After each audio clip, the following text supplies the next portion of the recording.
to back, back to front to back, back to front to back. Nacieron a miles de kilómetros de distancia, en Ludwigshafen y Nairobi. A finales de los años 90, sus caminos se cruzaron en la clase de Ulrike Rosenbach, en Saarbrück. En 2005, fusionaron sus nombres y biografías en una sola entidad artística, enfatizando así el cruce de fronteras y la búsqueda de identidad en su trabajo.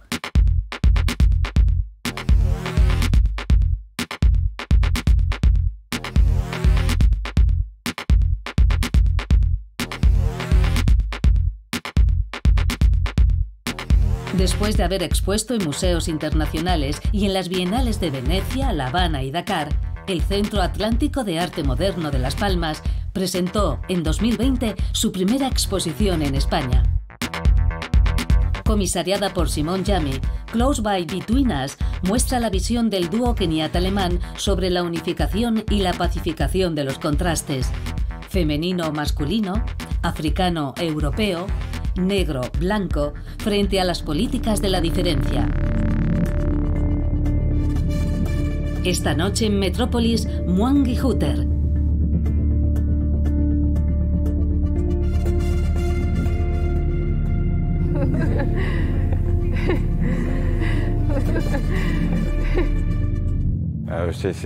Es una larga historia que intentaré resumir. Conocí en Ámsterdam, creo, a una joven que aún estaba estudiando y que me parecía que tenía mucho que decir. Esto debió de ser hace unos 25 años, no me acuerdo muy bien. Más tarde, esa joven se convirtió en dos. Y esas dos acabaron entrando un poco en mi familia mental y en mi familia física. Me interesaba ver cómo evolucionaba su proyecto de fusión.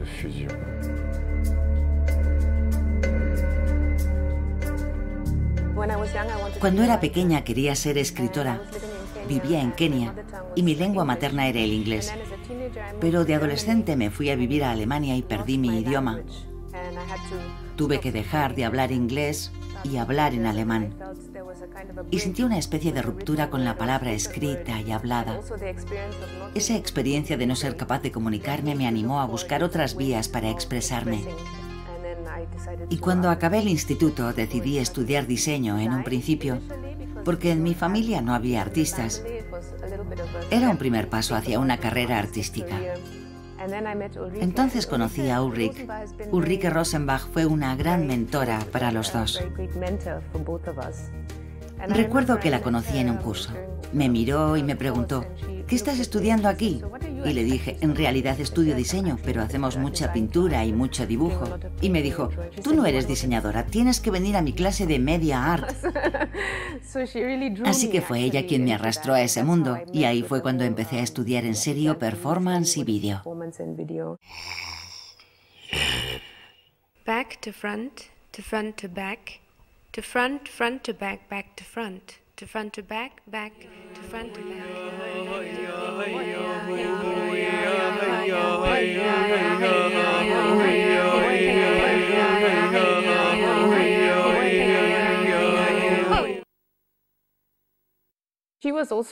También fue la primera en señalar que era negra y que debía trabajar sobre el hecho de ser negra.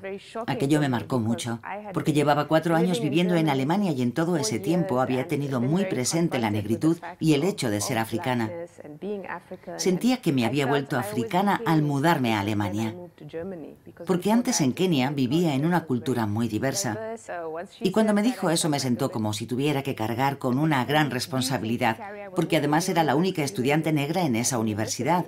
Pero ahí fue cuando me di cuenta de que el arte puede ser muy poderoso, una herramienta muy potente, tanto para conocerse a una misma como para crear. Cualquier cosa que hagas con el cuerpo se vuelve representativa de un grupo más amplio de la humanidad, y eso me resultó muy emocionante.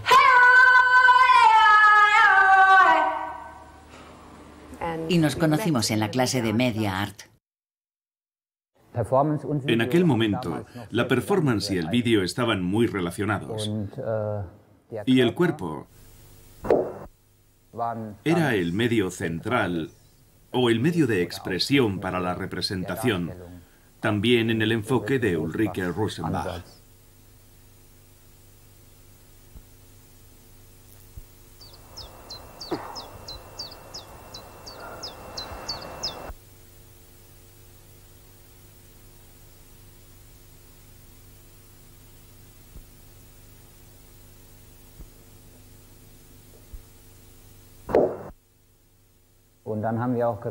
Y allí nos dimos cuenta de que nos interesaban temas muy parecidos. Y empezamos a ayudarnos el uno al otro con nuestros proyectos, hasta que en algún momento acabaron por estar tan entretejidos que se volvió imposible separarlos.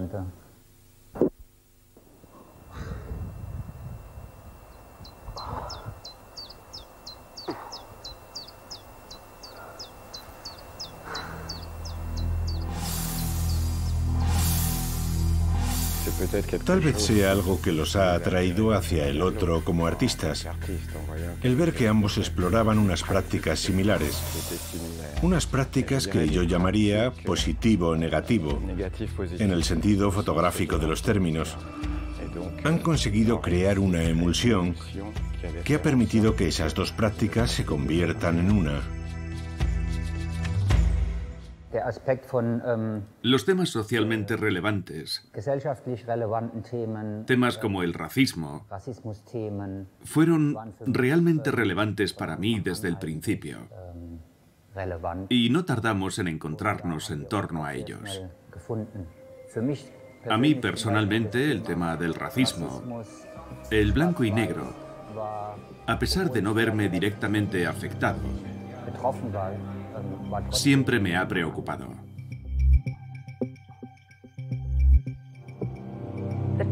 Sobre el tema de trabajar juntos, puede dar la impresión de que queríamos demostrar esto o expresar lo otro. En realidad creo que a veces era más un acto de desesperación. Porque muchas de las obras que estábamos creando juntos ya entonces, aunque firmándolas por separado, daban una sensación de yuxtaposición. Yo era una mujer negra que trabajaba sobre ciertos temas y pareció muy lógico que yo propusiese los temas, mientras que Robert se conformaba con interactuar con ellos. Por ejemplo, hicimos una performance llamada Colored en la que yo estaba sobre un escenario y en la videoinstalación se veía cómo mi piel se fragmentaba en partes de distintos colores.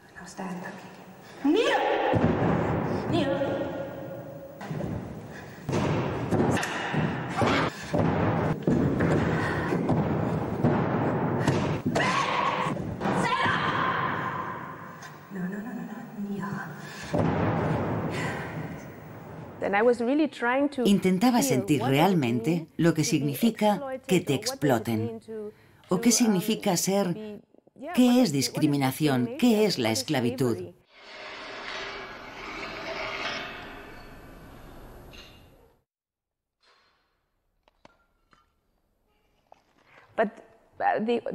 Pero la reacción del público, hablándolo luego, los notaba distanciados, porque era mi historia, y ellos podían mirar cómodamente desde la distancia, y entonces fue cuando nos dimos cuenta, y lo hablamos entre nosotros, de que no bastaba, de que todo el mundo tenía que experimentar esas cuestiones, porque son cuestiones humanas.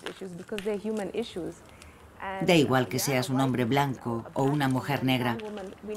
Lo que hace que algo sea un problema no es la historia personal de cada uno. Tenemos que saber ver, como seres humanos, qué es aceptable y qué no lo es.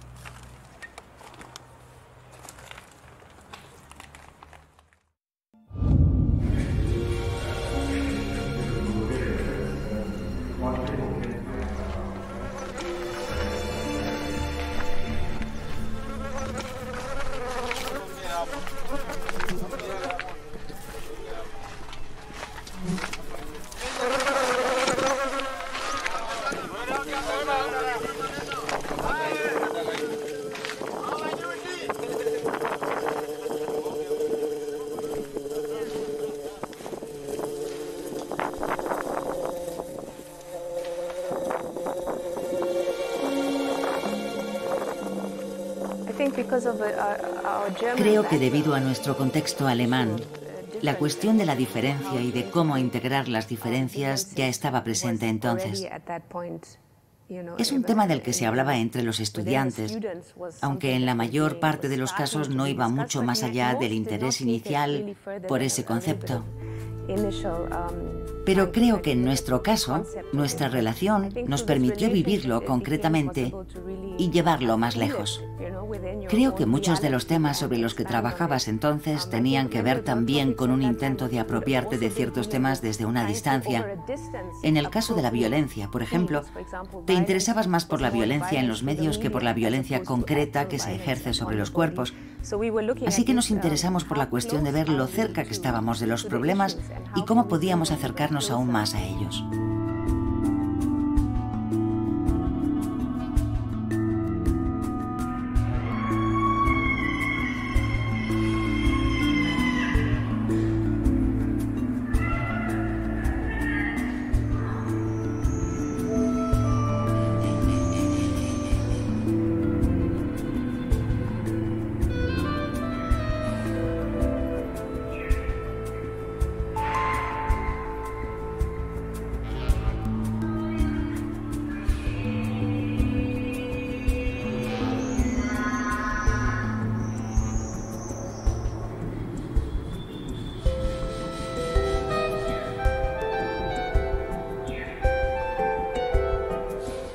¿Cómo podíamos relacionarnos nosotros con esas cuestiones más allá de una mera comprensión intelectual?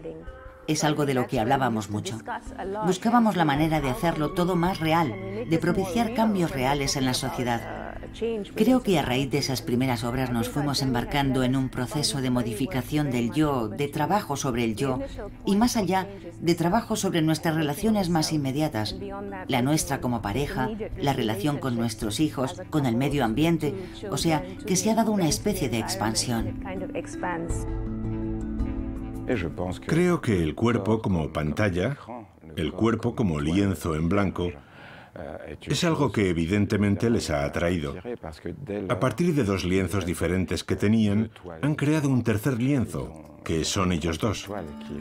Y en ese tercer lienzo, sus cuerpos y sus mentes, porque no hay cuerpo sin mente y viceversa, se han mezclado para producir una tercera entidad, que es Mwangi-Hutter.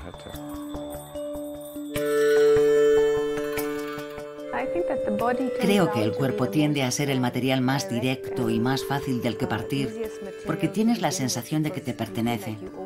Es muy fácil tener una conexión con la imagen del propio cuerpo. Puedes cogerla, puedes apropiarte de ella y la puedes manipular como creas conveniente. Nuestra forma de trabajar es muy íntima y reveladora. Nos hace exponernos mucho. De hecho, con los años también hemos descubierto que no se puede transferir ese grado de intimidad a muchos otros individuos. Si te fijas, en nuestra obra están nuestros cuerpos y como mucho los de nuestros hijos que acabaron formando parte integrante de esta investigación y algunos miembros de nuestra familia. Al ser una forma tan íntima y compleja de trabajar, no tratamos de escenificar imágenes, sino de inducirnos experiencias reales y luego hacerlas visibles, mostrando los procesos por los que hemos pasado para poderlos compartir con el público.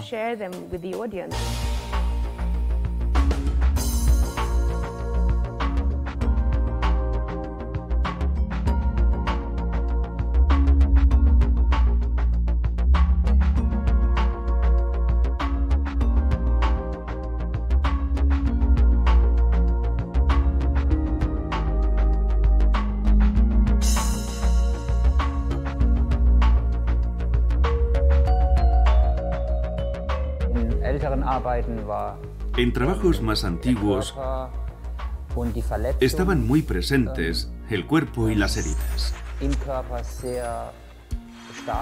Queríamos, entre otras cosas, exponer cuán frágil es el cuerpo como tal. En algunos casos, nos tatuamos poemas o mensajes en la piel para mostrar lo frágil que es el cuerpo y lo valioso que es también como contenedor que lo alberga todo. Nuestras emociones, nuestra mente,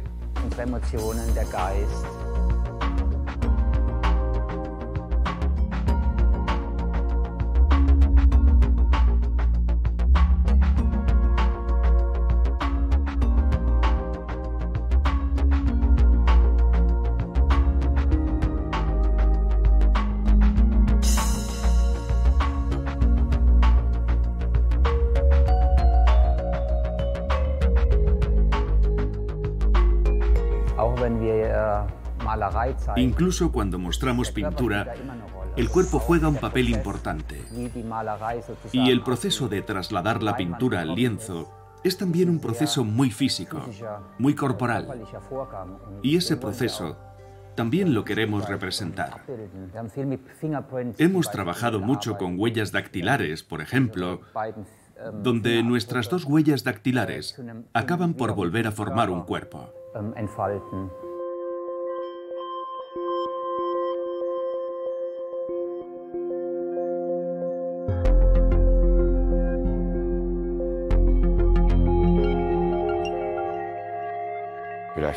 Las fusiones, incluso en el sentido atómico, son procesos en los que el tiempo tiene una importancia esencial. Creo que partieron de un concepto, de una abstracción, que poco a poco se fue transformando en algo físico y cotidiano.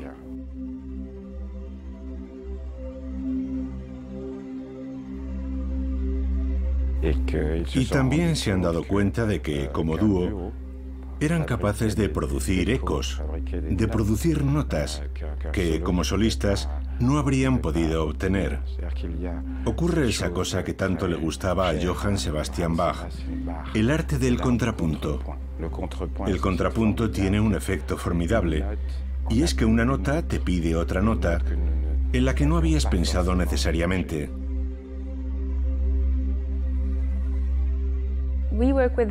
Trabajamos con el cuerpo y en muchas de las obras a uno se le ocurre una idea para el cuerpo del otro.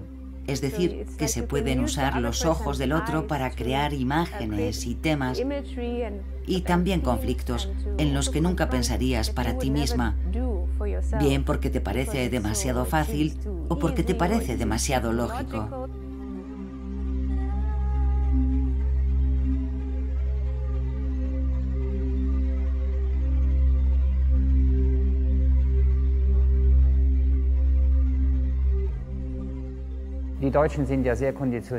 Es sabido que los alemanes están muy condicionados a tener una mente crítica.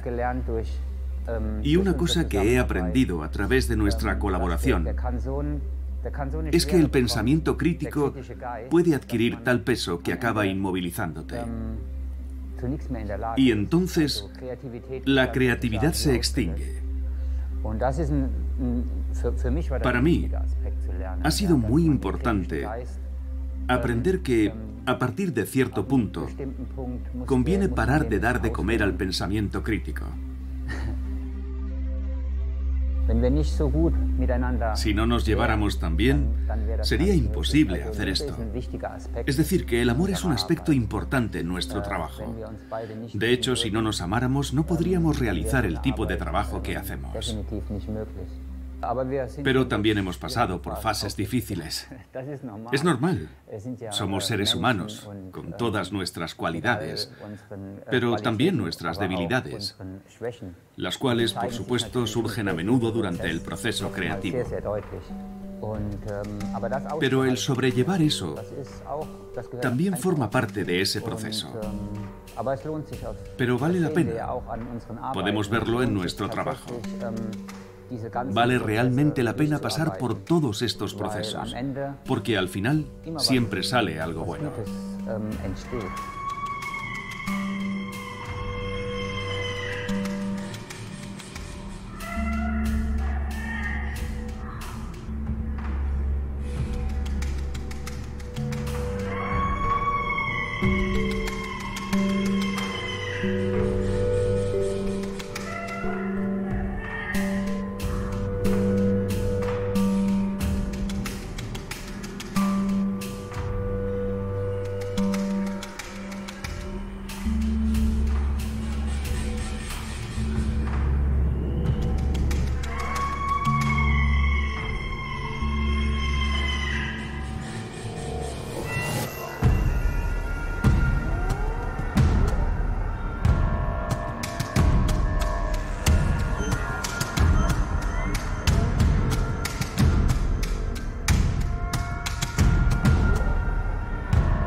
que la dimensión política de su obra es muy griega.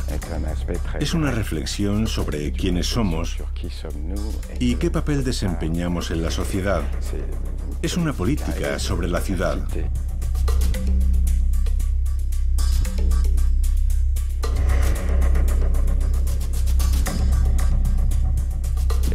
Creo que de pronto se han dado cuenta, ya lo eran antes, de que eran ciudadanos, con algo que decir sobre el mundo que los rodea.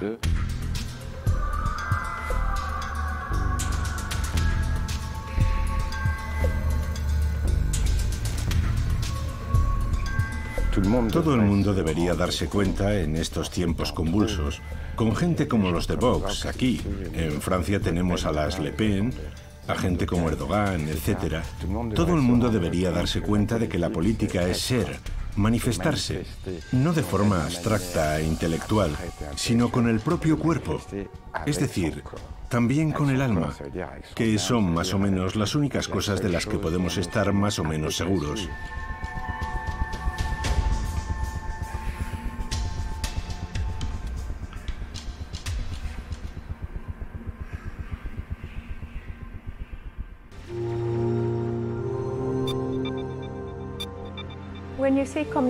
Cuando se habla de comunicación, siempre se sobreentiende que hay dos entidades separadas que necesitan comunicarse.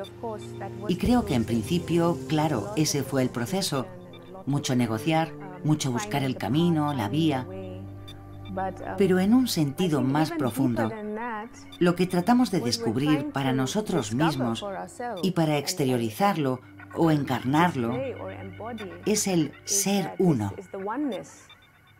No ya en el ámbito de la pareja o la familia, sino esa noción de que todos los humanos somos lo mismo, a pesar de todas nuestras diferencias. Si un día despertáramos y nos diéramos cuenta de eso, el impacto sería tan grande que el mundo se pararía en seco. Y a ese nivel no es necesario comunicarse, porque la comunicación se da todo el tiempo. La razón por la que tenemos que comunicarnos y negociar es porque hemos establecido la convención de que los humanos estamos separados.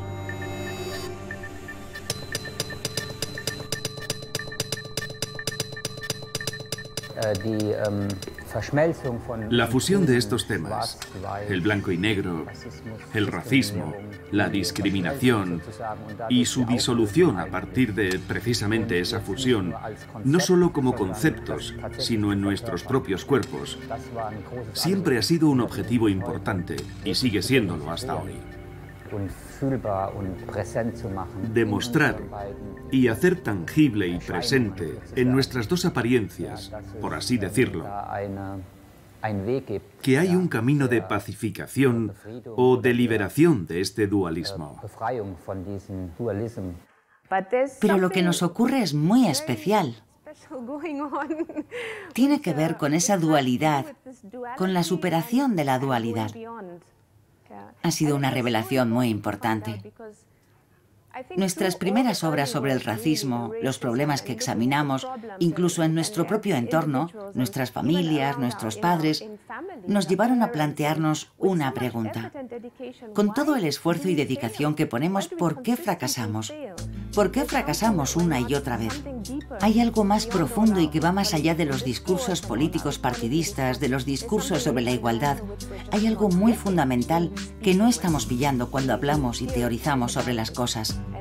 Es algo que tiene que ser vivido, que tiene que ser experimentado, tiene que hacerse material y encarnarse. Al final no son más que conceptos.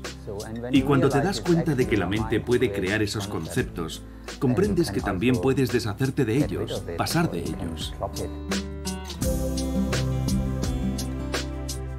Y creo que eso es lo que ha ocurrido en este proceso, que nos hemos dado cuenta de que, wow, conceptos. No hay por qué adoptar esos conceptos, puedes pasar de ellos.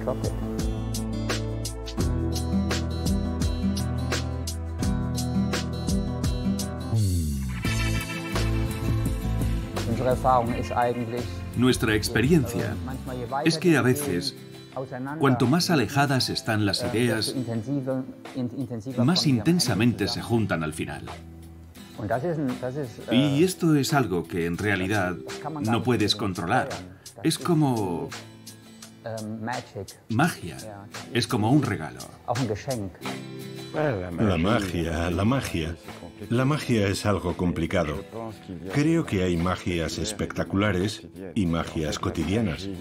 En realidad, la magia no es un acontecimiento o un surgimiento, sino algo mucho más subterráneo, algo mucho más cotidiano, casi diría que banal, que termina produciendo un resultado extraordinario. Creo que hay todo un trabajo detrás. La primera magia y la última, si insistimos en usar ese término, es que entiendan al ver sus obras que algo era posible. Creo que la magia es esa capacidad de ver cosas que no están ahí. Sobre todo cuando lo que no está ahí, o lo que no era visible, se vuelve visible de repente.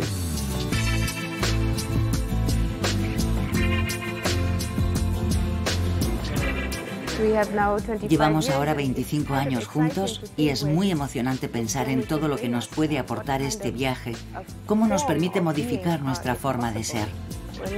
Todavía no hemos llegado al límite como seres humanos de nuestras posibilidades existenciales, de las formas de ser que podemos alcanzar. No quisiera sonar demasiado abstracta, porque es algo concreto, que realmente está muy anclado en nuestro día a día, en nuestra forma de interactuar y de expresarnos. Si me despertara una mañana constatando que me he despertado en el cuerpo de Ingrid, ni siquiera me sorprendería tanto.